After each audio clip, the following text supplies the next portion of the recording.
की तुम्ही पंढरपूर नगरपालिकेला जे गायब झाला ते आता जिल्हा परिषदेला बाहेर आलाय. पालकमंत्र्यांना तुमच्यावर टीका करण्याची वेळ आज आली आहे. म्हणजे भारतीय जनता पक्ष कुठं तुम्ही दोघं एकत्र आल्यामुळे घाबरगुंडी झाली असं वाटतं? हे मुळात त्यांचं बोलणं ही कॅशेट जुनी झाली. 21ला पोटनिवडणूक झाली, तोच अपप्रचार केला. भालके संपलेत, भालके त्या ठिकाणी नॉट रिचेबल आहे म्हणणारे तिथले लोकप्रतिनिधी त्या पंढरपूर मंगळवेढ्यातले, आणि हे काय पक्षाचे वरून येणारे नेते, हाच अपप्रचार आणि तीच कॅशेट लोकांना देखील आज ते पाठ झाले. 24ला संपले म्हणणाऱ्यांनी इथल्याच मायबाप जनतेने 1,16,717 मतदार बंधू भगिनीने आशीर्वाद दिला. नगरपालिकेच्या इलेक्शन दीड महिन्यापूर्वी पण हेच कॅशेट त्यांनी वाजवून दमले. मात्र तिथल्या मायबाप जनतेने जवळजवळ महाराष्ट्रातल्या 3 नंबरच्या मताधिक्यानं नगराध्यक्ष निवडून देण्याची भूमिका बजावली. कोण संपलंय म्हणणं किंवा कुणी त्या ठिकाणी नॉट रिचेबल आहे म्हणणं हे तुम्ही म्हणून नाही, ज्या दिवशी लोक म्हणतील, लोक नाकारतील, त्या दिवशी त्या ठिकाणी वस्तुस्थिती. दादा, नगरपालिकेच्या निवडणुकीमध्ये ज्या पद्धतीने कोरड्या विहिरीमध्ये उड्या मारू नका, आमच्यासारख्या कालव्यात उड्या मारा. पालकमंत्री म्हणताय विरोधकांच्या कोरड्या विहिरीत मतदारांनी उड्या मारू नये, भरत्या कालव्यात आमच्या उड्या मारा, जेणेकरून तुमचा फायदा होईल असं पालकमंत्री म्हणतात. मुळात ते एक संविधानिक पदावरती बसणाऱ्या मंत्री महोदयांची अशी वक्तव्य म्हणजे संविधानासाठी त्या ठिकाणी पायमल्ली करणारी त्यांची त्या ठिकाणी ती वक्तव्य आहेत. कालचं जर बोलणं बघितलं, या जिल्ह्याचे पालकमंत्री म्हणून तुम्ही विकासाच्या बाबतीत लोकांच्या काय करणार आहे, काय केलं हे मुळात त्या ठिकाणी सांगायला पाहिजे होतं. पण खालच्या पातळीला तुम्ही त्या पदावरती जाऊन देखील तुम्ही जर पातळी सोडून टीका टिप्पणी करत असाल आणि कोण छोटा आहे कोण मोठा आहे हे त्या ठिकाणी सांगणं ही लोक ठरवतात, तुम्ही कुणाच्या सांगण्यावरून त्या ठिकाणी ठरत नसतं. त्यामुळं असं लोकांनी ठरवलंय कशात उडी मारायची, कशात कुणासोबत जायचं, काय जायचं, ते उद्याच्या 7 तारखेला मतदान रूपी आशीर्वादातून दिसून येईल. साहेब म्हणतात की तुमच्या मुलाला शिकवा, मोठं करा, उद्योगधंद्याला लावा, धन टापट्याला लावू नका. नाही, मुळात अतिशय त्या माझ्या 11 वर्षाचा मुलगा आहे, त्या मुलानं दंड थोपटला म्हणून आमदार साहेब जर म्हणत असतील की आम्ही देखील मेलेल्या आईची दूध पेलो नाही, जशाच तसं उत्तर दिलं जातं. 11 वर्षाच्या मुलाला काय उत्तर देणार? मी किती यांची नैतिकता, मनाच्या विचाराची, बुद्धिमत्तेची मला कधी कधी कीव येते.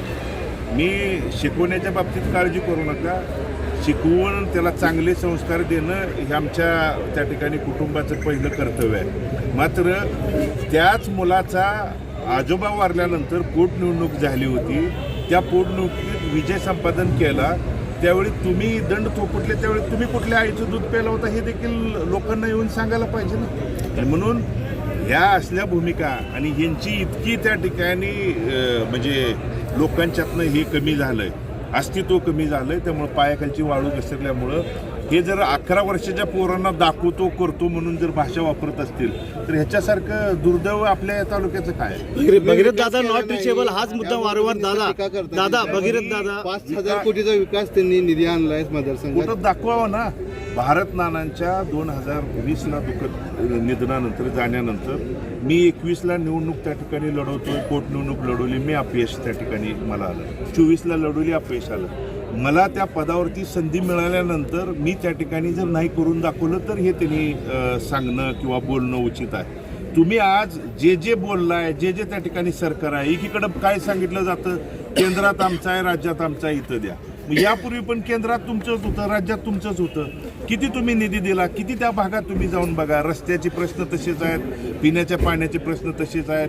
आज जे आमदार महोदय माझ्या विकास कामावरती किंवा मी काय केलं म्हणून विचारत असतील तर त्या भागातल्या मंगळवेढा तालुक्यातल्या 24 गावचा उपसा सिंचन योजना फक्त इलेक्शन आलं, आचारसंहितेच्या आधीच 1 आठवडाभर त्या ठिकाणी नारळ फोडण्याचा कार्यक्रम सुरू होतो. तिथं पिण्याच्या पाण्याची योजना भारत नानांनी सुरू करून शेवटच्या श्वासापर्यंत सुरू ठेवलेली योजना त्यांच्या जाण्यानंतर किती वेळा चालली, किती वेळा पाणी मिळलं हे त्या ठिकाणी त्यांनी सांगायला पाहिजे होतं. टीका टिप्पणी आणि आमदार साहेबांनी तेच नॉट रिचेबल आहे, फोन लागत नाही, कॅशेट जुनी झाली आहे, नवीन काहीतरी सांगा, नवीन काहीतरी त्या ठिकाणी. उपसा सिंचन योजनेला भारत नाना असताना कुठल्याही प्रकारची मंजुरी मिळाली नव्हती. मी साक्षीदार होतो. मी नानांसोबत त्याच राज्यपालांच्या कार्यालयात गेलो होतो. कोण गेलो पालकमंत्री मी म्हणताय. आमदार म्हणून त्या नानांसोबत गेलो होतो. अशी कुठलीही मंजुरी मिळाली नाही. मी ही साक्षीदार मुळात अस्तित्वात नसणारी योजना कागदावरती आणली आणि विदर्भ मराठवाड्याचा अनुशेष जोपर्यंत भरून निघत नाही तोपर्यंत पश्चिम महाराष्ट्रात कुठलीही योजना करायचं नाही हा विधिमंडळाचा ठराव असताना राज्यपालाकडून विशेष बाब म्हणून मंजुरी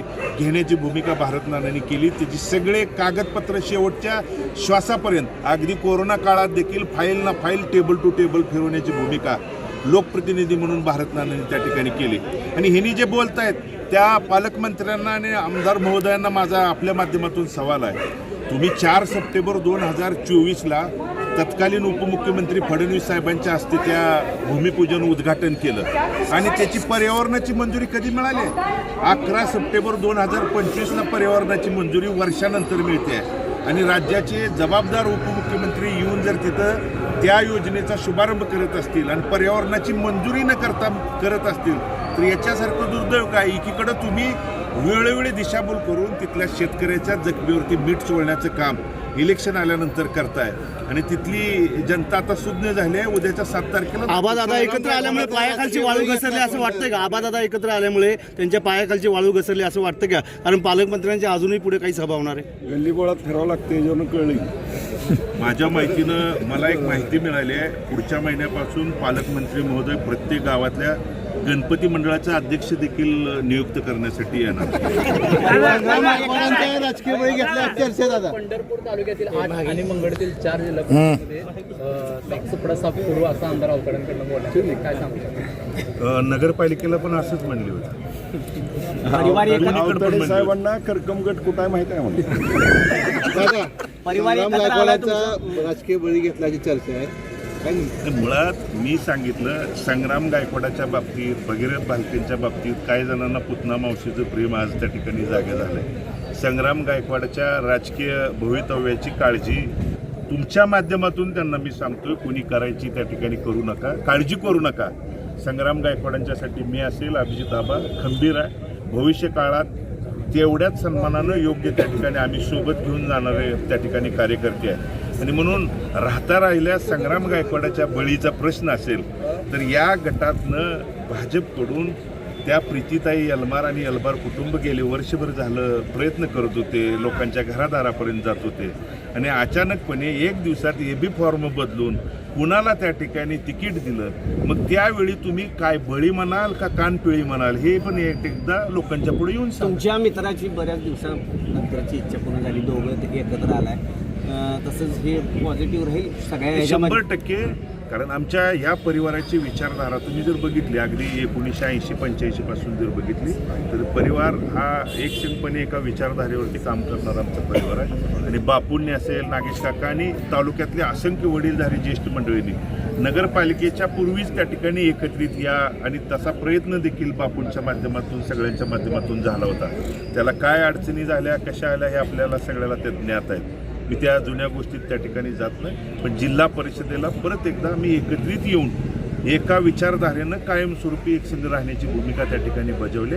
त्याला मायबाप जनता तर न्याय देईल, सोबत राहील. पत्रकार बांधवांना देखील आपल्याला विनंती करतो तुम्ही देखील खाजगीत तुमचे जे आमच्याबद्दल एकमत होतं ते भविष्य काळात उद्याच्या आठवडाभरात तेवढंच प्रेम आमच्या माध्यमातून दाखवा. चेअरमन साहेब काल तुमच्या भावाच्या विरोधात प्रचाराला गेले होते, काय फरक पडेल का?